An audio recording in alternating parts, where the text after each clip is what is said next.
zap, zippity-doo. Is that going over the beat? That's fire. That's a campfire. Press it now. He's got toasted marshmallows going. We're making s'mores.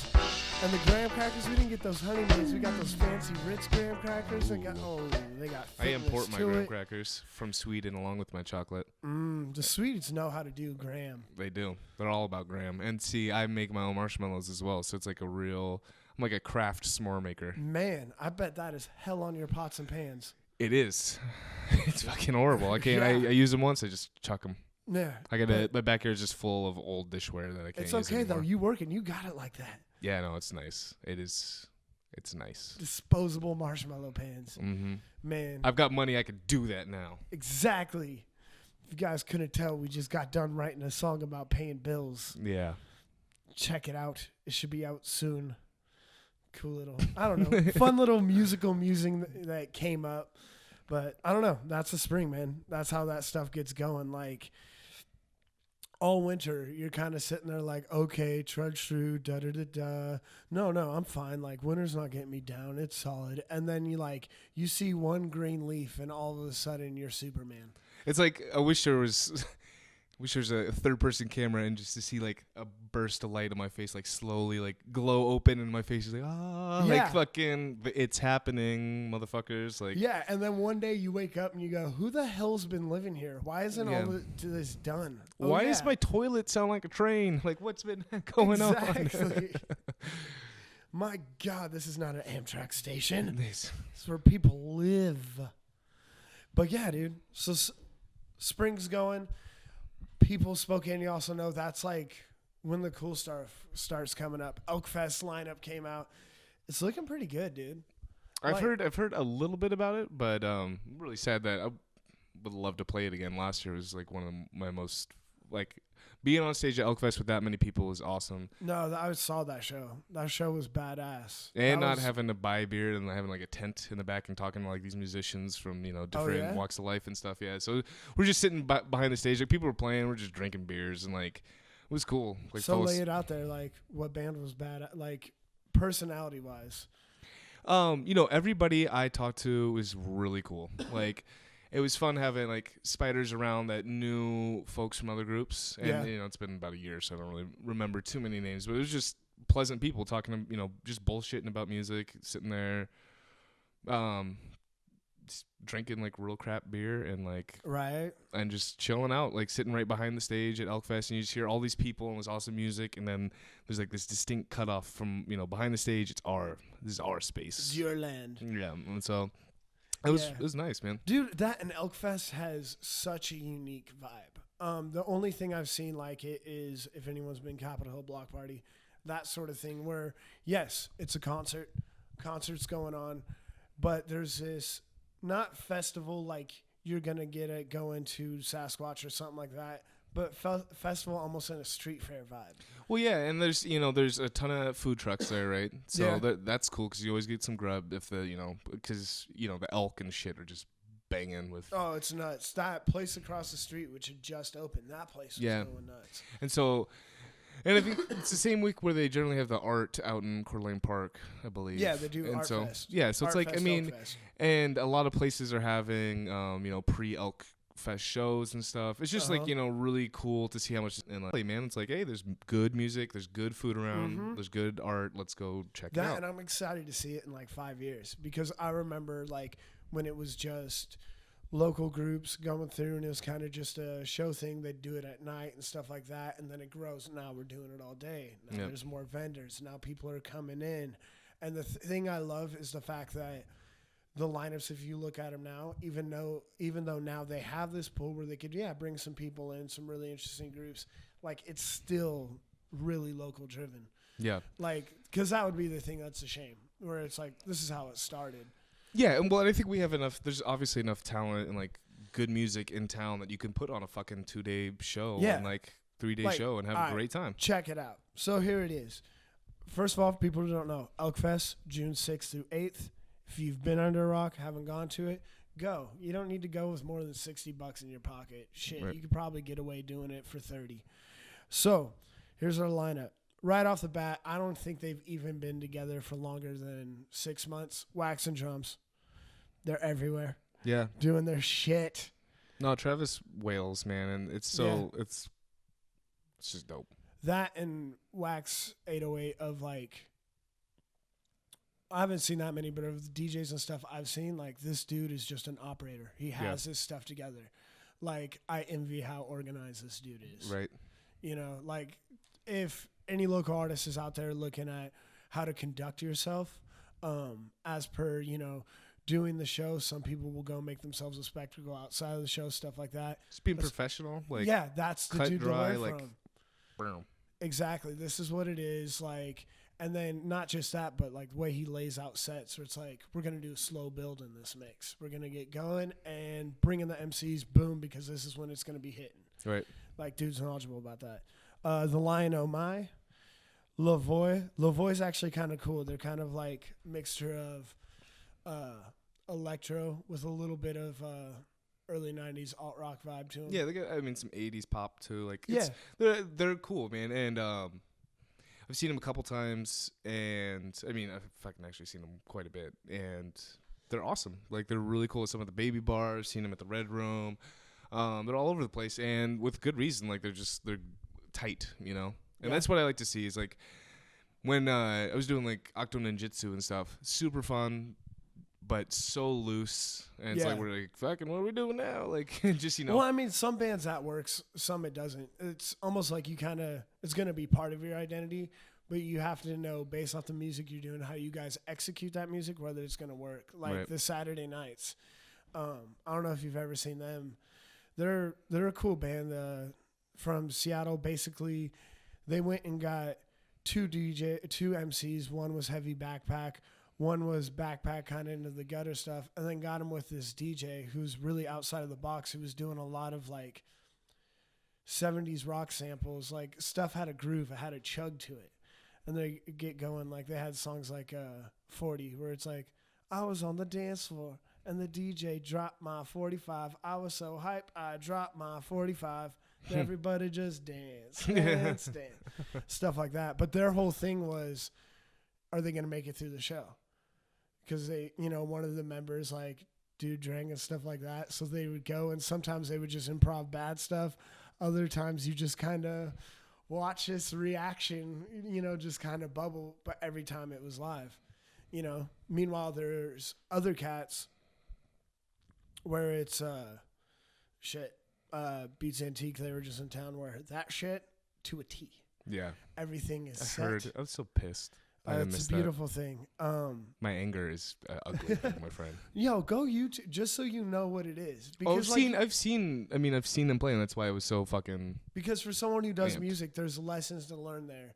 Where the lesson with a group like Beats Antique and the way they do their show is, your show doesn't just have to be, here's a song, dance to it. Here's a song, do something. Here's a song, do that. But and it's not so much that like paying all this money for visual stuff, but the fact that they use these visuals to tell a story. Right. And I mean, it is relatively expensive to do. I mean, to reach the production quality that they have. But I do think that, I mean, my roommate, Justin, is always, he's very adamant about, he bought some lights. I think lights are a huge deal, but he's also got a projector. He wants to start messing with stuff. I remember when we were doing shows, Mike and I, at the Lion's Lair, once or twice he brought a DVD player. We hook it up to the TV on top of us and play some fucking random movie. Just something, you know, having a lot of visual there, you know. I think, especially when you're doing stuff that. Wait, and what for gig was this? Was this a Spiders gig or was this? It was Lair. It was MJ and I. It was downtime. Okay, cool. So it's something a little bit more on the electro vibe and stuff like that.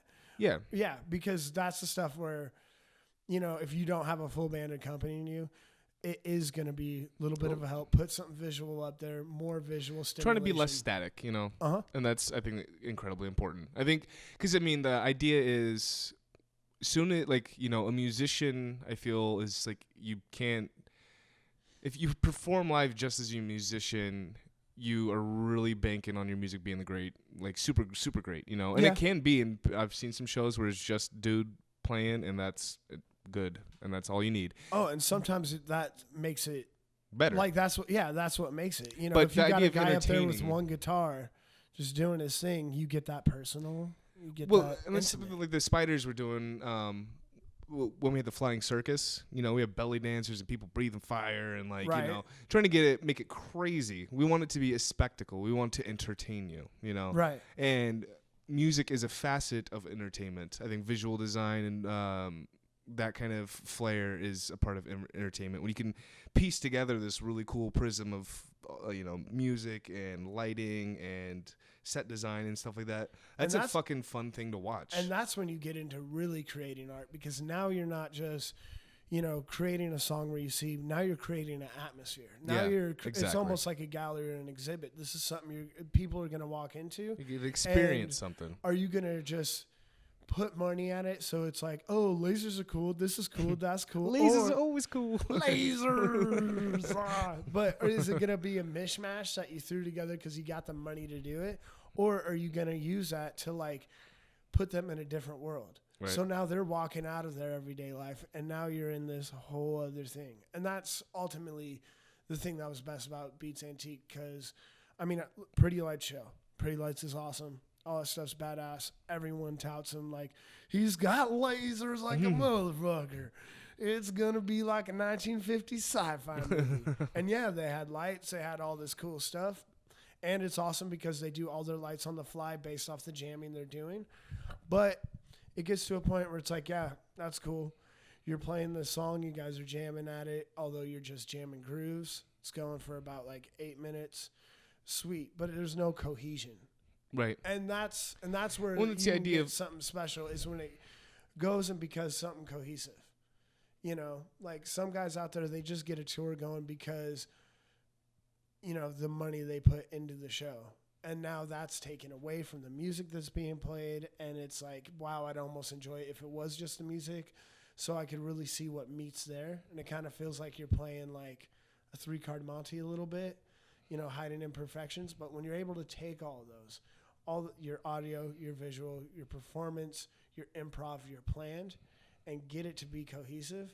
That's when you got something powerful. Yeah. Now you've got an act. And that's exactly right, man. I think, as many things as you can use to identify, like, something I've always wondered is how Zeppelin played live. And I've watched a lot of videos and stuff, but I would love to go see a show. But it's the idea, like, when I remember when I was a kid and I was first listening to Zeppelin, like, how much the music would take me somewhere. Yeah. And having just, kind of closed my eyes and imagining instead. And now, and people have in the past, obviously, had really cool stage performances where there is a lot of, like, lights. And there is a mood that they're able to give off but via fog and Right. just whatever you can do on stage. It was like I remember listening to like No Quarter for the first time by Zeppelin and just being like so dreary and like how I would imagine it, like like maybe like really like dim blue lights and like fucking fog rolling across the stage, like dude, like I can just imagine how visually arresting that would be with the music, how much that would make me feel something more than just the music or just fog and blue lights. Like those things together are more powerful. Right. Like it's not, like you said, it's not the fog and blue lights, but it's that, and it's to see Jimmy Page in whatever ridiculous rock star garb he has after Right. they've been playing for 15 minutes, his fucking mop of hair sweating over this double neck guitar. Right. And he looks like he could barely stand, but he's just doing the most beautiful finger picking routine over it. And that's what adds it, as opposed to the other people playing at that time, Kiss, where it's like, yeah, go see the Fire. Like, which really, I would still be at, like, because you gotta see Kiss. But when you get to it, what's Kiss got music wise? I think Kiss got some good music. Yeah, yeah, I do. I like a lot of Kiss. I think it's good. I think it's a little bit skin deep. It can be, and I mean, especially when you're comparing it to their contemporaries like Zeppelin, who are bringing so much meat. See, but people say the same or have said the same thing about Zeppelin. Is like, all they're talking about are hobbits and sex and like, and no, I think there's some meat there. Well, and talking about, the Alison Krauss or Crowley. Who am I thinking of? Are you the talking guy that Paige was like super into in terms of like, well, it's like I think it's one of those things. I always thought Zeppelin was cool and deep, and then I talked to like people from my dad's generation who were like, nah, they're kind of it's like. Well, I mean, but then again, they were also the big band. Yeah. When he was going, so it's a little bit cool to go ahead and rebel. He had a ticket for a Zeppelin show, right? I think. Just imagine how the conversations are going to be with you and your kids over Green Day. Yeah, it'd be fucking strange. Yeah, because you're gonna be like, you know what, fuck them, and they're like, dude, are you serious? I do like some Green Day. I'm like, there's a couple good ones. You see, I find myself, but we're jaded to it because we got to deal with it on the radio 24/7. Oh yeah, stuff like that. Seriously. There's a generation perspective thing that kind of goes with that. Well, I find myself getting farther and farther away from like. I used to not really take it as much time. Like I don't like country, Yeah. I really don't generally like it. When I was a kid, funnily enough, the first concert I ever went to was a country concert, and it was with my mom, and I really wanted to go. It was Mary Shapen Carpenter. It was the Mavericks. The Mavericks were cool motherfuckers. Yeah. And I was listening to Garth Brooks all the time. Right. A little bit of thunder in low places and shit like that. When talk about a show. No, see, I would love to see some fucking Garth Brooks. Really? Like I would see a Garth Brooks concert in a second. It sounds weird being like I'm the fucking MC. It's like give me Garth Brooks tickets, please. From like the footage I've seen of his concerts and like stories I've heard, he's one guy to where his artistic vision cohesiveness is in question for me. Is it? I feel like he does a lot of things just to do them. Yeah, but maybe. Yeah. Well, see, I thought bring goddamn helicopter in. Bring it gonna in. Sit there. Oh, we'll put a saddle on. This shit gonna be badass, man. Oh shit. I watched him on SNL, and so maybe there's that little bit of endearment because he was really funny on that. He was really funny on that. And so I think after seeing that, and then I think the dude does have a fucking amazing voice, and he plays great guitars, like good songs. Fucking, I just I think the majority, I really haven't given it enough time. I like older country. The new stuff is just it's like new stuff's interesting to listen to though. It's from afar. It seems like super. Let me defend this out. actually. That's it. That's what it is. Because that's the thing I noticed with country is like going back and even hearing the stuff that was going on in the 90s.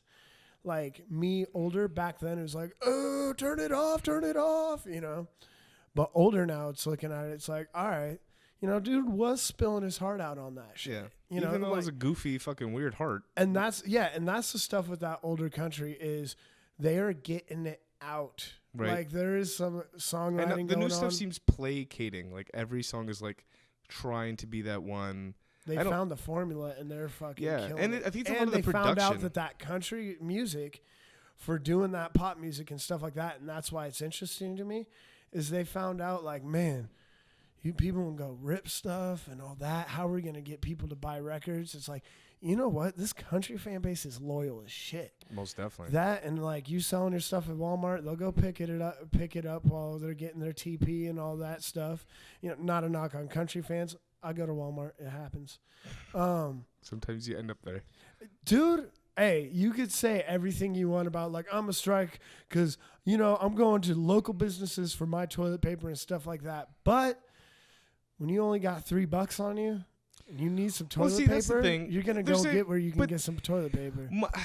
And see, it's not like, it's never for me been like, I don't like Walmart because people that go to Walmart generally only wear half pants and like, or No, or that's not it. That's like not the issue. People, my issue is with their like global policies in terms of like how they treat their employees, how they treat the manufacturers, and like the liberties they give like Chinese manufacturers, for instance. Like people that are creating their stuff, it doesn't seem like they're involved enough in making sure that their health is being taken care of. And ultimately, when they go into places, they usually take away from the community culture. Most definitely. And and that's a big deal, is because when you have the resources to provide the same thing for cheaper because you buy in bulk. It's the same reason why people go to Costco. Like, it's like when you go to Costco, you're kind of being a little Walmart.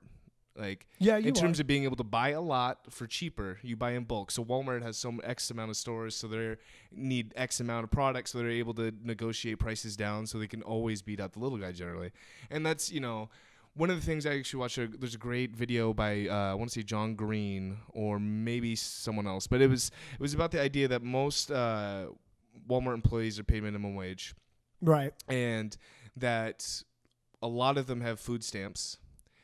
Because it's really hard to survive. And some, I think we still have the highest in the country in terms of our minimum wage in Washington. But Yeah. I think that in a lot of places, like, getting minimum wage and working part-time, you can't sustain yourself. So you need subsidies from the government. You need fucking food stamps. You need welfare. You need some kind of assistance because the job that you're working to get you past the point of just surviving at the most basic. So, and the talk or the video was really cool because it went through and within reason was able to show that if they were just to raise their minimum wage by I think to 11 or something, it might have been a bit more. It might have been like $13, right? Right. It would save American taxpayers like $400 million a year. No shit. Just because, and and what was really funny is they went, like how much would they have to raise prices on stuff to get that, the benefit out of it? A penny on like what their example was, like a thing of peanut butter. It'd be a penny more.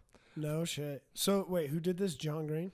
I actually don't want to see it was John Green. There is a video online though. I will. YouTube? We'll get the description and the link. And yeah, no, I want to check the link that in the out for description. Sure. All right, let's go and focus in this tangent fest. Focusing back down to country music, like the modern stuff is just interesting to me because you're totally able to see where the pop culture mainstream they went focused in on country. Like, oh yeah, we could do these things. They won't care.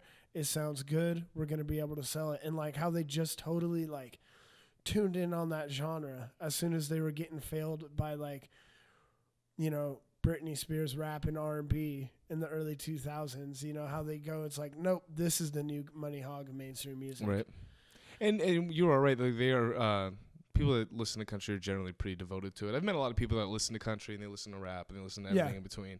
And that's, I think that. Well, that's just growing. I mean. Yeah, it's just being a mature adult and not like fucking getting too bent out of shape. If, I think giving something time. Like when I was a little kid, anything green generally I was like not having it. Like I like the peas and lima beans, and broccoli was on the edge. Green beans, couldn't stand them, You fucking monster. Asparagus, fucking get it out of here. Asparagus is rough when you're younger. See, and now that I'm getting older, and my mom was an immaculate cook, don't get me wrong, and she actually kind of opened my eyes. Like I remember she cooked some zucchini once on the grill with some butter and salt and pepper. I was like, this isn't bad. And it was about having the willingness to open your palate to something that you might not be comfortable with. Right. And, try it a couple times. I remember the first time I had a beer, I was like, this is disgusting. And now I'm an alcoholic. So it's all, right. It all comes together. But especially with music, though, I feel that's one of the last ones to go because when you're growing up, you so identify with the music you listen to. Yeah. It becomes such a big deal. That becomes your sect. That becomes your dress similar to the music you listen to. You see the identity in it, similar. and part of that identity is this, not that. Right. I mean, Jesus Christ, look at Juggalos. Talk about creating an identity through music. Like, yeah. Well, and it seemed those guys have so much power over that fan group, and then so it's then getting older where it's like, why don't you identify with yourself? If you like it. Why? Because you start getting these little things where now you have expanding tastes, but you have that identity of the music you listen to where it's like, no, it's this. So you almost like are mad at yourself for liking something. Right. And it's like, what are you doing? Creating this inner turmoil? If you like it. You like it. Yeah. And that's fine. And, identify with yourself. And it's funny because, like, I'm pretty quick to bash shit like ICP, for instance, or, anything that I generally find like the message is kind of like, you could shit on my grandma if you want. What are you fucking rapping about? But at the same time, like some of the video games I play aren't the most, culturally impactful, like in a positive way ever, So, let's be honest. Some of the most entertaining ones are the ones that are the worst. Yeah. And some of the same thing with movies, right? Yep. They're making an Expendables 3, so people seem to dig the shit. Well, and I mean, Tarantino. You go to that. But like, no, see, but Tarantino there's stuff to it, but I mean, but I think the violence isn't there for the sake of violence in Tarantino films. It's for the sake of storytelling. You don't think he has fun with his violence? Oh no, I mean, he most definitely does. But it's a means to an end, and it's not the end.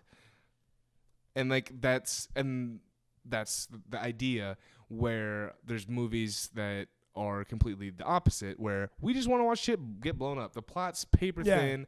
We got, buff dudes with machine guns and grenades, and we got a guy that has a scar on his face, and he's a dick. I mean, to the point that when the Expendables came out, you're like, I'm sitting there going like, dude, I just hope, it's all these guys, and I hope it has the explosions, and I hope it's just nuts, bullets everywhere, and I hope to God the plot is paper thin. Yeah, because all these guys' movies are paper thin. People want that from it. I want it to be that ultimate action movie bullshit experience. Exactly, and that's you want something you could fucking chew popcorn to. Like you don't, like I'm not looking for a revelation of my life here. Like this movie isn't gonna be like a Rosetta Stone that completely changes the way I decipher my universe. Like this Dolph Lundgren's my role model. Yeah, he should be. He's like a fucking scientist on the side. Word? Seriously. What's he do? He's like a chemical. He's like an electrical, or he's some kind of engineer. Or it's wild. I mean, this is what I read. But in Sweden, Dolph Lundgren isn't fucking around, and he's got like his PhD. Is really the Secret Life of Dolph Lundgren?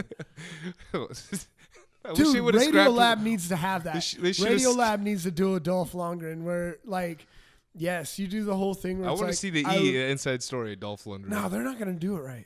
He's going to fuck that up. Of course. That's why. Like, I want something that focuses on the research where it's like, there I was. I'm sorry, I'm making a Dolph Lundgren impersonation off the thing. It's like, yeah, I was I was looking in the microscope, and then I just thought of a line from Rocky IV. I'll crush you. The same way that these single-celled organisms are crushing the others and fighting for the environment. And it struck me. Like the protoplasms would not... I don't know why I'm doing Arnold. But give me your sausages now. Give me I'm in Expendables now. Tightening down from our tangent of country music, back to the list of Elkfest performers. Can we just go over what we had? Country music, Walmart, Dolph Lundgren, Arnold sausages, and Led Zeppelin. Don't forget Led Zeppelin. That was the recap. Being in there. That's the recap. For sure. Back to the list, my man. Man, I'm really tempted to go off on Led Zeppelin. Don't you do it.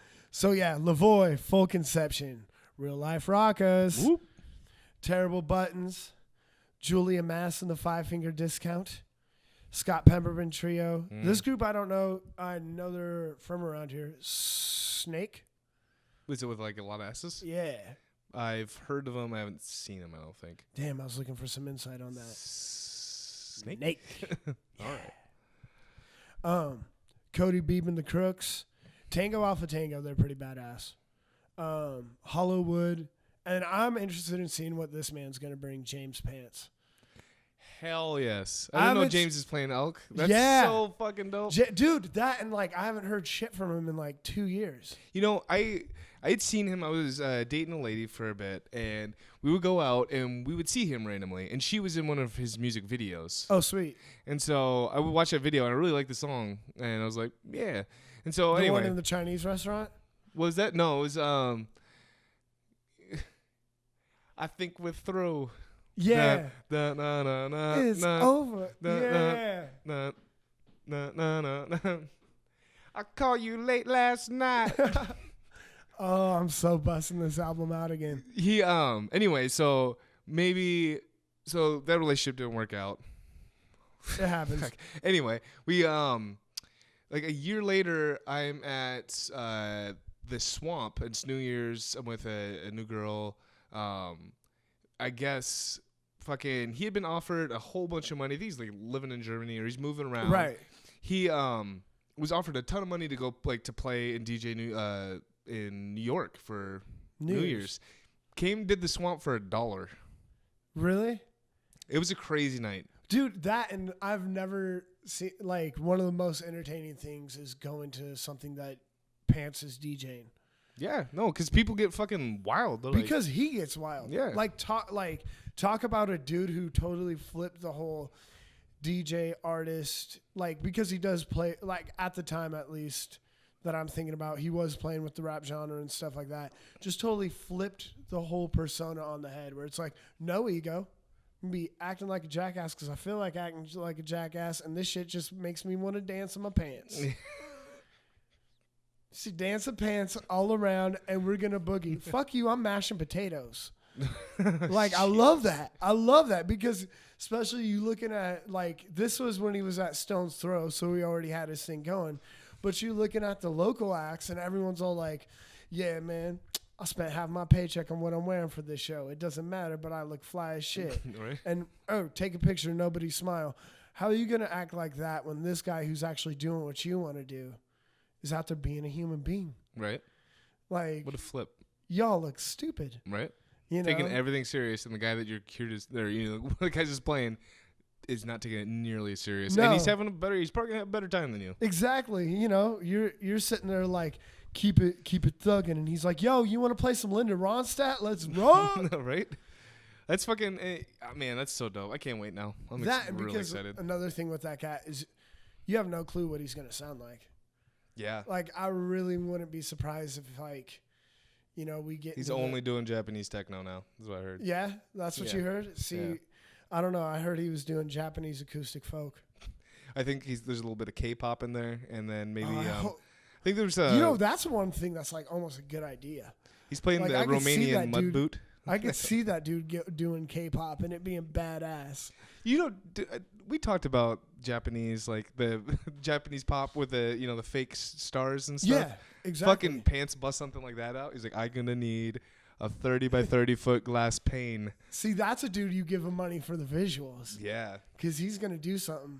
You're gonna he's gonna build a giant robot out of cardboard. He's gonna walk around in it. He's gonna sing all the songs. Or like, nope, basically what we did is there's no stage and there's no area for the crowd to be.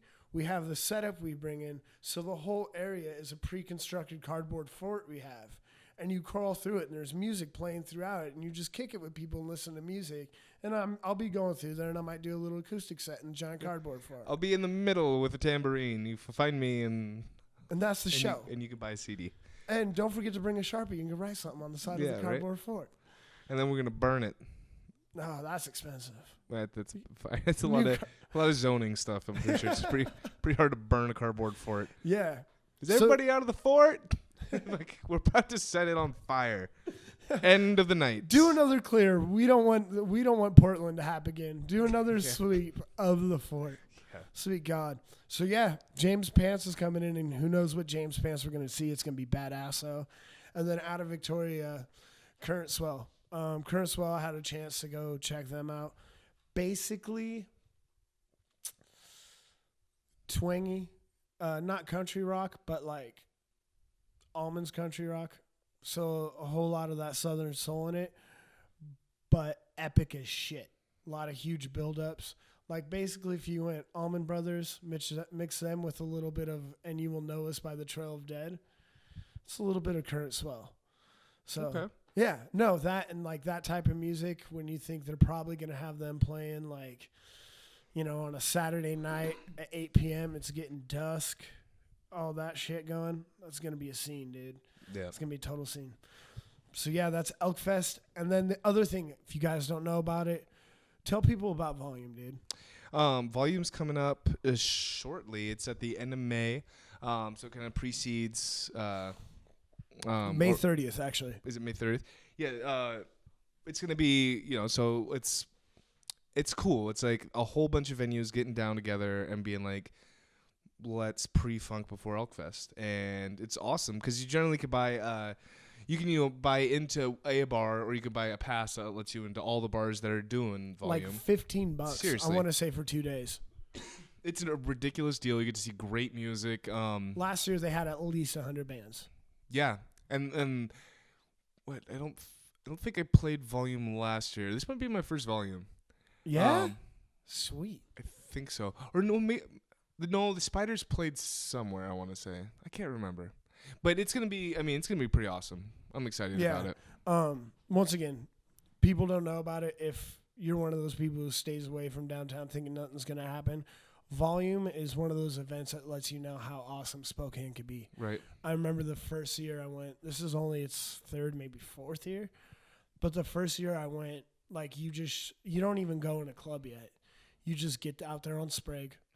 People everywhere. Yeah, and you're just like, yes, this is it. This is it. Like, the weather's just turning like fucking amazing. So everybody's just, I know it's great. It's a great scene. Every bar you go into, there's someone playing live music, like, and it's an absolute grab bag. Like, if you're looking for new music, go to Volume, go to Elkfest. You're gonna find something you dig. Most like, definitely. Numbers are just there. That, and with Volume, it's a little mix of like being able to experience something new, feeling like you go to a festival, but still being in your favorite bar. Right. That's a cool thing. No, it's like, big ups to Patrick Kendrick, man, for putting things together like Volume and Terrain, and like really just. Terrain's one I haven't gone to. That's one. Terrain's awesome. I've been there, I think. The last 3 years I've gone, and it's awesome, man. Yeah. Or maybe the last 2. Every single time, like, I don't know about it till day of, and I'm working, something like that. But especially that, just because Terrain, from what I've heard, what it seems is they kind of push it a little bit more towards the fringe. Like, a little bit more artistic liberties. It's they have music, right? And the art. And then there's a lot of art. So it's a lot of experimental mediums. I mean, not necessarily experimental, but plays. Not experimental to where you're not going to be able to listen to it or not going to be able to enjoy looking at it. Yeah, but exactly. People are taking chances. There's traditional photography there. There's paintings, and then there's a little more abstract. There was a room. I'm trying to think. There was a poetry room, and it was grass. Cool. Not the year before. Not this last year, but the year before. That's the year they did it in Ella's, right? Where they had that whole space to work with. It's like at, yeah. Ella's Last Supper Club. It's closed down. I don't know if they. It's right next to where Scratch was and Scout. Yeah, exactly. No, that's right. So they had like grass on the ground, and so you could come sit in the grass. And then last year they had it upstairs, which was really cool, and like a swing, so you can like chill on a swing, and like it is really kind of disorienting at first. Some just really cool art like that you can, it's just nice to see Spokane. People are striving to get some culture here. Yeah. There's definitely a buck in it, but more than anything, it's the idea that Spokane isn't just a big fucking daiquiri factory. Like, we're cool. Like, I mean, there are cool people here that want to make good music, that want to make good art, that want to appreciate each other. It's people like they're putting their work into the argument.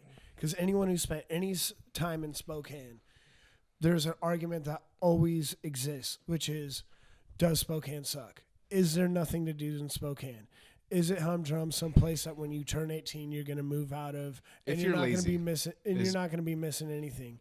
And like the stuff we're talking about right now, if you go out there, look at live shows, look at what people are doing, like it's proof enough. It's there. The fact is, most of these people saying like, "Oh, there's nothing to do," they're not looking for it. Exactly. Well, it's one of those things. I went to go check out Hector and some of the boys were down at the park yesterday.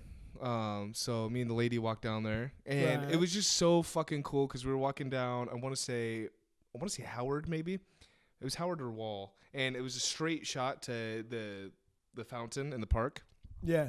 And I saw Hector like breaking, and it was like, fucking the city, man. It's fucking cool. Like, just being able to see like that breakdancing somewhere in like such an open space. Like, how many things were going on? Like, you have people on bikes. There's people walking. Yeah, there's some people doing BMX shits. There's people walking dogs. There was, like, it was getting late in the night and it was kind of cold, but there's still people out and there's people around watching, and it was fucking awesome, man. Like, that's your city. People, if I think there's a lot of closeted artists and performers out there, and the more having the street music week, or I think is it a day or a week that comes up where everybody's out busking and shit. Yeah, like that kind of stuff is testament that be a weekend. This a town isn't so easily generalized as shitty or good. It's like it's giving people the proper motivation and to get out and do it. Like this is you can do it. And I know you can, but this is why you should hear. And so come with us. And we're trying to do stuff. And there's another element people don't talk about, which is we're talking about creating a community, whether it's culture, whether it's, doing stuff. We're talking about a community. Is this a cool community? Because the place you live, that's what it's based on. It's based off your community. That's also the weather, stuff like that. But in order for it to be a community, this could be interaction and a you give have to and a interact. take. We are so used to, You know, you and I are 80s babies. We were grown where it's like, oh, it's rad. Well, put it in front of me. You know, give it to me. Right. No, that's not how community works. You have to go out.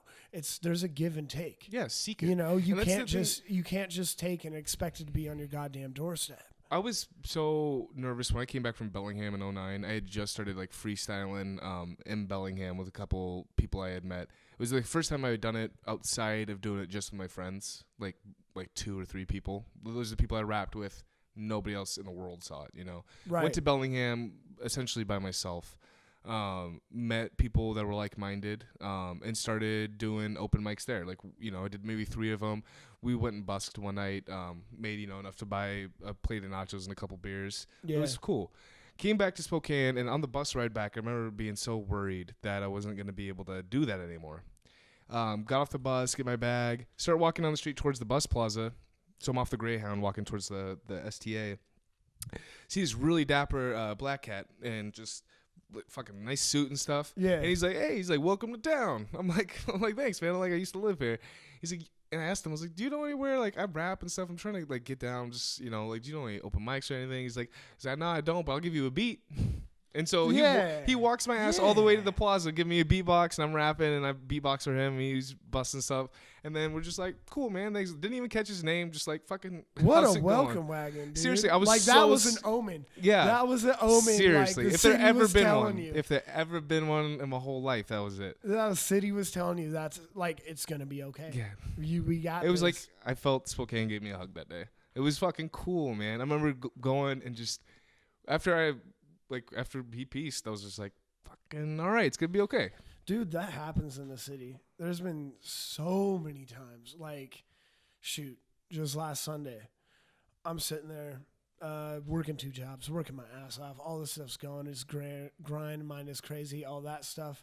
Got a Sunday off, get off work, go out in the backyard, get steaks going, and then look out and little family quails going by in the backyard. There's a pheasant, goddamn rabbits. In the city, and you know, it's kind of just like this is where you surreal, live. Yeah. You know, like appreciate this because this is the good stuff. Right. You know, there is meth houses and there is child abuse and there are crooked cops. So you can find that wherever you go. I think the good far outweighs the bad in Spokane. But a place where you're gonna have a dude beatbox you the way home. There's still wildlife out there. You can sit there and just soak in. Got a really pretty river. A little bit. Yeah. You're not. Our gonna park's get that. awesome. Like. We get so many parks around Spokane. It's awesome. This town, I really do like this town. I think, when people often tell me, like, man, you should move to Portland. You should go move to Seattle. Attitude. It's like, well, us that makes the problem. We can cultivate it. It's like this ground isn't, you know, this ground's pretty fertile, but it's taken some doing to get anything to grow, right? I could bounce and go try to find some new stuff, but it's like, nah, man. Well, this is a perfect spot. Why wouldn't I just stay here and really work hard at it and make sure I can make stuff grow here? Because how great could it be once people see what you see that made you want to? Maybe it inspires them to do the same, right? Exactly. That my land isn't worthless. I mean, if you want to sit there and talk about like. You know, my it being a place that's dead in the nightlife or dead to kick it. There's one problem in the Spokane setup that causes that. One that we're just waiting for someone with money to do it. Like, someone gave me the money, we could do this. Which is, there's one problem destroying the nightlife, which is you have downtown, you have South Hill, you have those areas. They're kind of connected. You can get back and forth. Meanwhile, let's face it, I don't know the numbers on this, but a big part of the population lives out east in the valley. Yep. You have everyone in the suburb area. You have this culture stuff going over there. But the valley, for the most part, besides a couple little spots, it's this big suburb area. Yep. And in order to go party downtown when you live in the valley, someone's got to get on the freeway, drive 15 minutes, go and stuff like that. You get some sort of party bus or something where you pay $5, you park your car in this parking lot, you pay $5, get there, and it's got like 5 or 6 times it's going to be going back and forth downtown valley. Problem solved. That's the only issue. That's the only, like... Well, there has to be, you know, I think that's actually a great idea because the buses stop going. You need something that's going to go to like 2. That's the only legit complaint where it's like, well, shit, I can't go out there and do that because I'm going to be stuck at 2 in the morning, and how am I going to get home? Because I'm going to be kicking with my people. Right. You find a localized spot in the valley. You find a local spot downtown, like, shit, the bus plaza, right? like... Plazas. Everything is, I mean, like, there are more than enough spaces for it to be like a designated spot where a shuttle would pick you up and drop you off. It's really about having people that want to do that. Like, yeah, there's a little bit of logistics. Is there a market for that? There's a buck to be made. But see, it's not super expensive when you think about gas and the driver, right? Nah, and it's like a little maybe bit more. I've gone and done gone and done like models. Gas the driver, the renting of the vehicle, and then probably need 2 vehicles. So you're talking 2 buses. I think doing 2 short buses, 2 guys with a Class A license that are but there's also a voucher you get for being able to move people. Yeah. And then gas for those vehicles.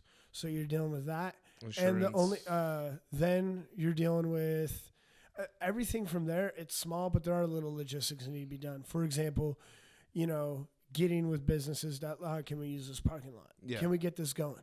You could also get a lot of money funded by the bars downtown in which, hey, we're going to sit there. We can drop them off in front of your place. Okay, because you're bringing them business. Yeah, exactly. So you got there.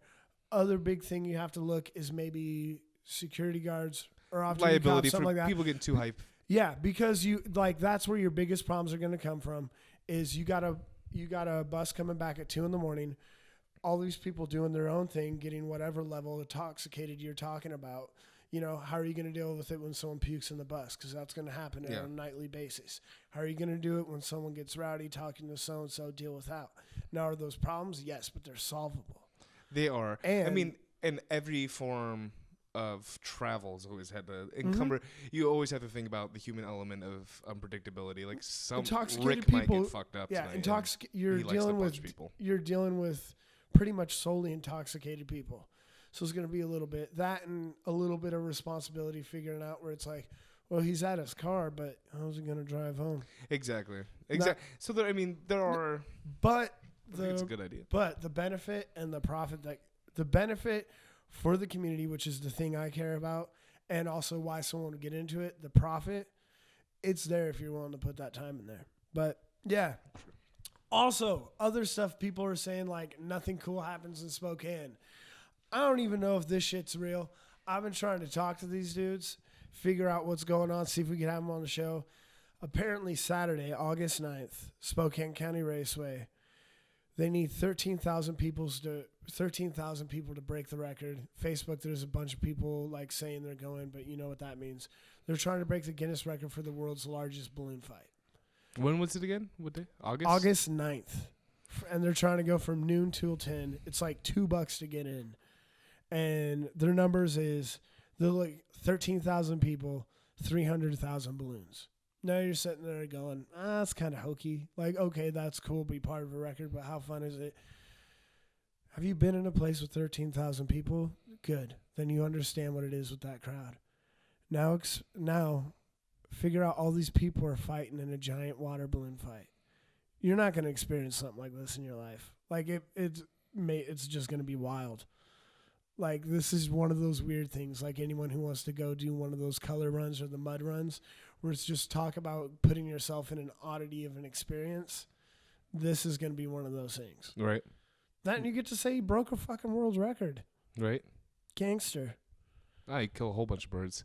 Yeah, dude. No, that's it sounds like a lot of fun, man. It sounds like a lot of fun. I don't know. I'm trying to talk people into like, let's go as like a fucking platoon. Yeah. Like, we have somebody walking in front of the ranks with like a little like whip or something. And that's the thing that's going to be. We've gathered here today at the raceway to. And that's the way you make it badass, because Bloomsday people get these groups together where it's like, we're all going to dress up like bananas and run. Yeah. It's like, nah, dude, we're all going to get together and shit. I was trying to think of like a really cool thing. Oh, yeah. We're all going to dress together like we're Star Trek officers. We're going to have all Star Trek army, and we're just going to come up on people. And then it's going to be like a group of stormtroopers, and there's going to be the clash. Right? Right? Yeah, people who love Jurassic Park. And you love people who love Sharknado. And they're going to go at it. I've seen a guy dressed up as a Sharknado before. Really? It was one of the most impressive things I've ever seen. I think I saw that too. It was like gray, like woolly, No, he cotton. used Saran Wrap. The one I saw. This okay. may be too. There's more than one dude doing this? So what this dude did, this was brilliant, was he dresses in all gray. Then he gets saran wrap. He may have done a little bit of cue balls and stuff, but he got one of those tomato planters. Okay. Like cut out so it's safe, and then cut a hole in the middle so the tomato planter upside down is the tornado. I got you. And got that wrapped up. Has his face in the middle with all these sharks in the tornado. Then the dude got his iPad, duct taped that to his chest, and just played Sharknado on it. It was bad as hell, man. That was sweet, dude. That's incredibly impressive. Yeah, definitely. I had somebody blowing me up. Oh, shit. Oh, no. But yeah, so, people, you're just sitting there trying to tell me Spokane is crap. Find out before you bitch about it. Right. Like, this is the world around you. Like, we're getting a area where everything is about being globalized, stuff like that, kind of a homogenization of the world. Like, enjoy what you got, because places like Spokane, they're actually really rare. Think global, act local. Mother. You never know. We could change the world with rap vocals. All in this together because it's how we got in. How can you say we sold out when we never bought in? I know you like the way our styles intermingle, and that's a message from a sponsor, but it's more than just a jingle. Think global, act local. My God.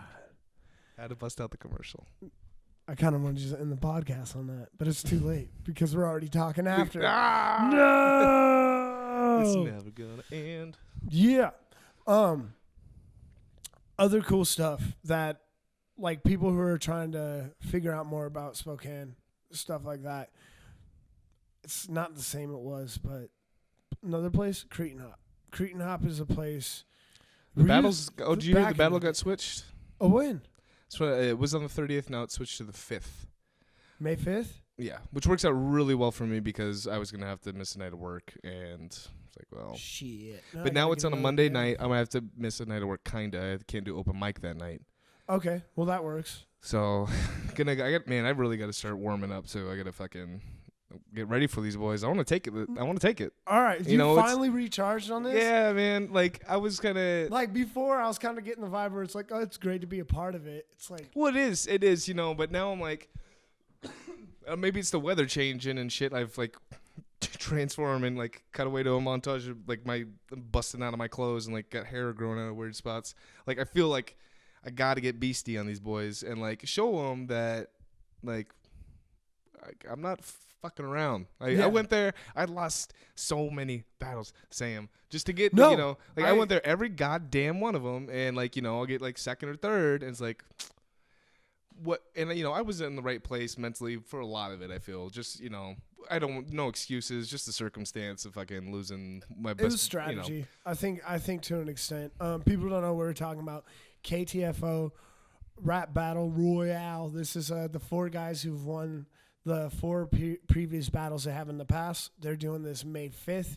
It's going to be Nobe, Chinky, Unique, Intricate, and finally Nobe is sitting there like, my God, these guys I'm going against, they're not better than me, but they're killers. They come with a killer instinct where it's, I'm going to destroy you. Right. And now you're finally ready to step up to that. I got to get a bit of fire in my belly and fucking go at it like, no holds. Because they are, I mean, like, I don't want to say anybody's better than anybody, I just think it comes to that point where it's about how much you want it, right? Yeah. Like, nobody's going to win it off sheer skill because I think we're all good MCs. And so. I mean, it's about 2 things. 1, who's going to be on point that night? Yeah. And then 2, who's going to be able to focus. See, no, that's a weakness. This is a weakness. He just did that. Okay, I got this guy. And do that without to an extent, any level of remorse. Yeah, no, you kind of have to go with the attitude where it's like, I'm going to do this, that, and I'm going to deal with the repercussions after if I cross the line. Well, one of the things is like, I totally know what you mean. Like, well, I remember Unique had that line about song. I was like, man, just not fucking, it's something like, I know you're trying to kill me, man, but there are a line that I won't cross. Like, because it is supposed to be about fun, It's like, I really want to win this water balloon battle. I'm gonna put some rocks in one of these. No, now you're just being addicted. I get you. I was getting a little bit too caught up in the war cry. But I appreciate it, and I can't wait to go and test my mettle against these boys. I think seriously, I never really knew Jakin from really before the battle. He's in Soundcast with and I think intricate. He's dope MC, man. Unique's fucking cool. I've battled with that dude a couple times. You know, my that little dude's career. just a vet when it comes to the battle. Yeah, and Chinky is dope. You know, Yeah. he's got some. He gets mean and he gets into fucking mode. It's like, damn, he's a force to be reckoned with. So that's the thing with Chinky is he's all about momentum. yeah, When that ball gets rolling, like he's one of Katamari those cats Damacy, where like, it's like, in your yeah, face. he's one of those cats where it's like, okay, pretty good disc, another pretty good one, another, damn, oh shit, Stop, Chinky. No, he's fucking cool, man. Like, I'm excited. We've had a couple, you know, little battles for fun generally too. Like, I remember I went and did one of the worst setup battles ever, and I think Chinky took that.